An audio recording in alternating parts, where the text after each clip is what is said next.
ഞാൻ മധു. എല്ലാവർക്കും നമസ്കാరం. సుఖమానో? ഒരു കാര്യം പറയും. ఎవరైనా మాట మాట్లాడబాకురా. నువ్వు మాట్లాడేది తెలుగా, తమిళమా, మలయాళమా, కన్నడమా? కంగారు పడకండి, వీడియో తెలుగులోనే ఉంటుంది. అందరికీ నమస్కారం అని ఒక్కొక్క వీడియోలో ఒక్కొక్క లాంగ్వేజ్లో చెప్దాం అనుకున్నాను. నా ఫేవరెట్ లాంగ్వేజ్ మలయాళంతో స్టార్ట్ చేశా.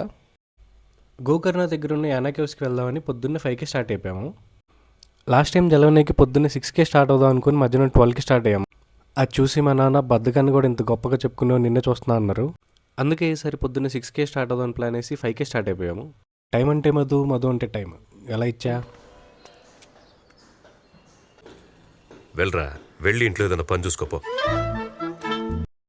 ఇంకలా మ్యాప్స్ పెట్టుకుని యానా కేవ్స్కి స్టార్ట్ అవుదాం అనుకున్నాం. ఇంతలో మా వాడు వచ్చి మ్యాప్స్ ఎందుకు దండగా, శివ ఉండగా అని చెప్పి అన్నాడు. అలా ఎంత దూరం వెళ్ళినా నీరసం వస్తుంది కానీ యానా కేవ్స్ రావట్లేదు. కర్ణాటకలో పల్లెటూర్లన్నీ కొన్ని గంటల పాటు కార్యాత్ర చేసిన తర్వాత మాకు అర్థమైంది ఏంటంటే కాశ్మీర్ వెళ్దాం అనుకుని కన్యాకుమారి వైపు వెళ్తున్నాం. సరే అని ఊర్లో ఉండే లోకల్స్ని దారి అడిగితే వాళ్ళు ఒక్కొక్కళ్ళు ఒక్కొక్కటి చెప్పారు. బాబు, ఈ ఇంటికి వెళ్ళాలి. వెళ్ళండి, ఇలా అందరికి చెప్పుకుంటూ పోతే ఎప్పటికి వెళ్తారు? ఇక మొబైల్కి సిగ్నల్ రంగాలే మ్యాప్స్ పెట్టుకుని మళ్ళీ యానా కేవ్స్కి ప్రయాణం స్టార్ట్ చేసాం.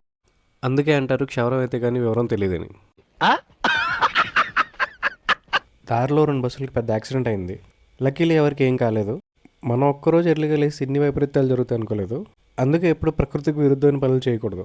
అలా కర్ణాటక మొత్తం ఒక రౌండ్ వేసినాక ఫైనల్లీ యానా కేవ్స్ ఎంట్రన్స్కి వచ్చేసాము. ఇక్కడ ఒక 100 రూపాయలు కట్టి ఒక 5 నిమిషాలు వాక్ చేసి యానా కేవ్స్కి రీచ్ అయిపోతాము. ఈ ప్లేస్ యొక్క మైథలాజికల్ బ్యాక్గ్రౌండ్ ఏంటంటే భస్మాసురుడు అనే ఒక రాక్షసుడు మహాశివుడి దగ్గర ఒక వరం పొందుతాడు. ఆ వరం ఏంటంటే భస్మాసురుడు ఎవరి తల మీద అయితే చేయబెడతాడో వాళ్ళు భస్మం అయిపోతారు. అందుకని మహావిష్ణువు మోహిని అవతారంలో వచ్చి భస్మాసురుడిని తన తల మీదే తను చేయి పెట్టుకునేలాగా చేస్తాడు.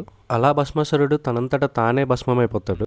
పాములు పట్టేవాడు పాము కాటికే పోయినట్టు కళావైద్యుడు కళావైద్యం వికటించి కాళ్ళు. స్కంద పురాణం ప్రకారం భస్మాసురుడు చనిపోయింది ఇక్కడే. అతని నుంచి వచ్చిన బూడిద వల్ల ఈ రాళ్ళని నల్లగా అయిపోయాయి అనేది మైథలాజికల్ బ్యాక్గ్రౌండ్. ఈ ప్లేస్కి ఒక సైంటిఫికల్ బ్యాక్గ్రౌండ్ కూడా ఉంది. అది కూడా చెప్తే వీడియోలు ఎంత ఎక్కువైపోద్దని ఇక్కడ ఫోటో పెట్టాను. అంటే యాక్చువల్లీ అక్కడ కాల్షియం, మెగ్నీషియం అనేవి ఉన్నాయి. అవి చదివి అర్థం చేసుకోవడానికి టైం పట్టిద్దని ఫోటో పెట్టాను. ఇంట్రెస్ట్ ఉన్న వాళ్ళు చదవండి. ముందు ఏం చేస్తానంటారా గాడిద?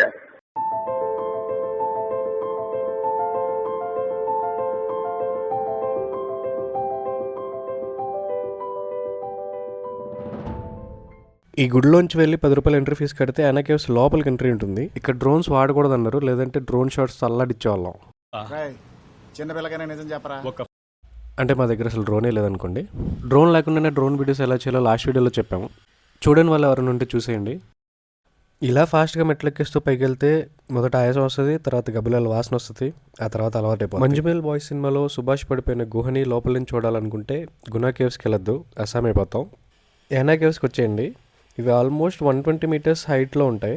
అలా ముందుకు వెళ్తే ఒక ఎగ్జిట్ పాయింట్ వస్తుంది, అక్కడ కూడా మెట్లు ఉంటాయి. అక్కడి నుంచి బయటకు వచ్చేయండి. బయట వ్యూస్ ఇంకా చాలా బాగుంటాయి. Don't say we can't, oh, just don't say another word. These thoughts you've imagined aren't real, aren't adding up. You fetched your ideas from nowhere, all from another world. ఇక్కడ 2 రాక్ ఫార్మేషన్స్ ఉంటాయి. ఒకటి భైరవేశ్వర శిఖర 120 metres ఉంటుంది. ఇంకోటి మోహిని శిఖర మీకు ఎదురు కనిపిస్తున్న ప్లేస్, అది 90 మీటర్స్ ఉంటుంది.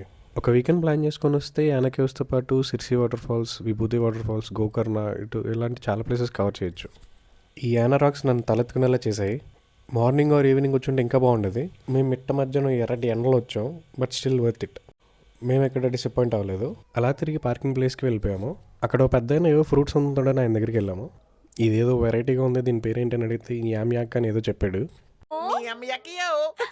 ఆయన మమ్మల్ని ఏ భాషలో తిట్టుంటాడని ఆలోచించుకుంటూ యానా కేవ్స్ నుంచి విభూతి ఫాల్స్కి వెళ్ళిపోయాం. యానా కేవ్స్ నుంచి ఒక 20 మినిట్స్ డ్రైవ్ చేస్తే విభూతి ఫాల్స్ వస్తాయి. ఇక్కడ పార్కింగ్లో వెహికల్ పెట్టేసి అక్కడ ఒక 50 రూపాయలు టికెట్ తీసుకుంటే ఒక 10 మినిట్స్ వాక్ చేస్తే మనం విభూతి ఫాల్స్కి వెళ్ళిపోతాము. వెళ్ళే దారి కూడా చాలా బాగుంటుంది, చాలా నీట్గా మెయింటైన్ చేస్తున్నారు. పర్లేదు, మన 50 రూపాయలకి న్యాయం జరిగినట్టే. ఈ వాటర్ ఫాల్స్ అసలు మా ప్లాన్లోనే లేదు. సో ఎక్స్ట్రా బట్టలతో మేము ప్రిపేర్డ్గా రాలేదు. అయినా ఏదో ఒకటి వేసేద్దాం అనుకున్నాం, కానీ వరదబాతుల్లో చాలా మంది జనాలు వచ్చారు. దారిలో చాలా డస్ట్బిన్స్ పెట్టారు, కానీ చెత్త అంతా ఇక్కడే వేసేస్తుంటారు చాలా మంది.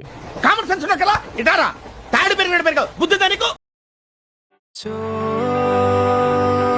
to me, show me all that hurts you deep. Soak my shirt in all your tears, so I can talk with ఈ వాటర్ ఫాల్ 3 స్టెప్స్కి డివైడ్ అయ్యి వాటర్ ఫ్లో అవుతూ ఉంది.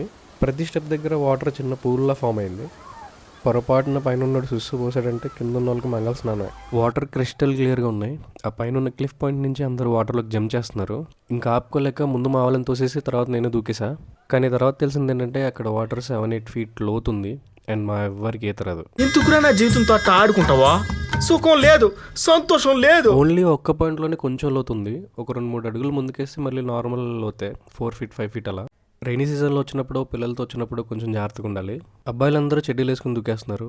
ఆడపిల్లలు కూడా చక్కగా షార్ట్స్ బనీన్ వేసుకొని దూకుతుంటే నేను మాత్రం నా సిగ్గు వల్ల జీన్స్ షర్ట్ వేసుకొని స్నానం చేయాల్సి వచ్చింది.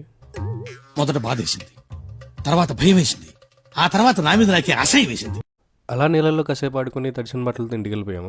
దీంతో ఈ వీడియో క్లైమాక్స్కి వచ్చింది. సినిమాలో క్లైమాక్స్ తర్వాత శుభంగా అడిగినట్టు యూట్యూబ్ వీడియోస్ ఎండింగ్లో ఒక మ్యాండేటరీ డైలాగ్ చెప్పాలి. అదే please like, share and subscribe. Thanks for watching this video.